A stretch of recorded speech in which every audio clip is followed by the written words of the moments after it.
민주신당 대표 조국입니다. 공소청법, 중수청법이 오늘 국회 본회의에서 처리됩니다. 지난해 9월 검찰청 폐지를 골자로 하는 정부조직법 처리에 이어 검찰개혁의 두 번째 단추가 끼워지는 셈입니다. 첫 술에 배부를 수는 없습니다. 국민 눈높이에 보면 분명 부족한 점이 있습니다. 그래서 응원봉 국민이 만족할 때까지, 진짜 개혁에 이를 때까지 계속 노력해야 합니다. 그런데 대한민국이 명실상부한 선진국으로 나아가려면 검찰개혁만으로는 안 됩니다. 플러스 알파가 필요합니다. 그게 바로 정치개혁입니다. 최근 벌어진 사태들을 보면 정치개혁은 해도 그만 안 해도 그만이 아니라 당장 실시해야 할 응급수술처럼 시급한 일입니다. 강선우 의원과 김경 전 서울시 의원은 지난 지방선거에서 민주당 공천 과정에서 1억 원을 주고받은 의혹으로 구속돼 있습니다. 서울 강서구의회 의장과 운영위원장도 공무원 인사청탁 명목 금품수수 의혹으로 수사를 받고 있습니다. 국민의힘에서도 서울 관악구청장 공천과 관련된 공천 헌금 의혹으로 당협위원장에 대한 경찰 수사가 벌어지고 있습니다. 일부 지역의 개인 비리가 아닙니다. 전국 곳곳에서 썩은 내가 진동하고 있습니다.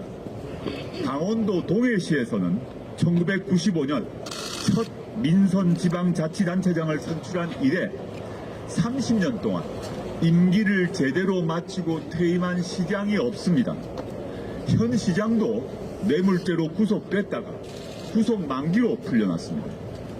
전남 진도군수는 2023년 사택 조성 과정에서 수천만 원 상당의 건설 자재를 받은 혐의로 지난해 11월 검찰에 송치되었고, 올 2월에는 진도항 항만시설 사용 연장 허가 과정에서 직권을 남용한 혐의로 추가 수사가 들어갔습니다.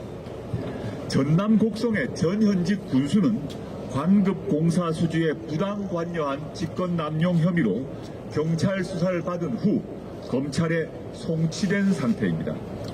전북 김제시장은 특정 업체의 사업 수주 대가로 수천만 원을 받은 의혹으로 수사가 진행되고 있습니다. 지방의회도 마찬가지입니다.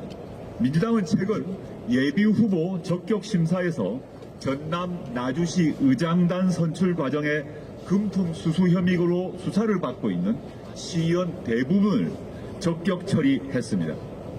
광주광역시에서도 지난해 총선 전 민주당 소속 시의원이 당내 경선을 앞두고 자원봉사자들에게 상품권을 제공해 항소심에서 벌금 90만 원을 선고받았습니다.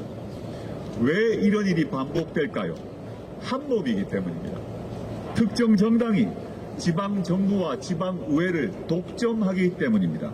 아니면 두 개의 정당이 나눠먹기 때문입니다. 견제와 균형이 무너지니 공천권은 거래의 대상이 됩니다. 짬짬이와 독식이 가능한 구조에서는 깨끗하고 효율적인 행정, 견제와 균형보다 돈 공천과 줄 세우기, 두 패가 득세하기 마련입니다. 단체장과 의원들의 양식과 선의에 맡길 일이 아닙니다. 답은 정치개혁입니다. 2인 선거구를 그대로 두고서는 독점을 깰 수 없습니다. 3, 5인 중대 선거구로 바꿔야 합니다.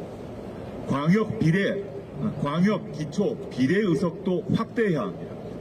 지방단체장 결선 투표제도 도입해야 합니다. 그래야 유권자의 표가 생명을 얻고 다양한 정치 세력이 들어오며 지방 정치가 독점에서 균형과 견제의 장으로 바뀔 수 있습니다.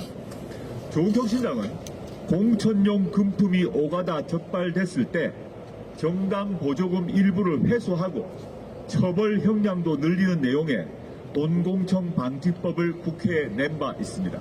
이 법안도 지방선거 전 처리해야 합니다. 오늘 국회 정기특위에 관련 법안들이 상정된다고 합니다. 민주당에 묻습니다.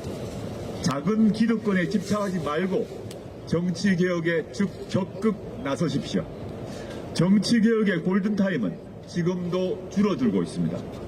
조국혁신당은 끝까지 개혁입니다. 내기처럼 지방 정치판을 흔들고 쇠빙선처럼 지방 권력 짬짬이를 깨뜨리겠습니다. 검찰개혁을 넘어 정치개혁까지 대한민국을 진짜로 바꿀 것입니다. 감사합니다.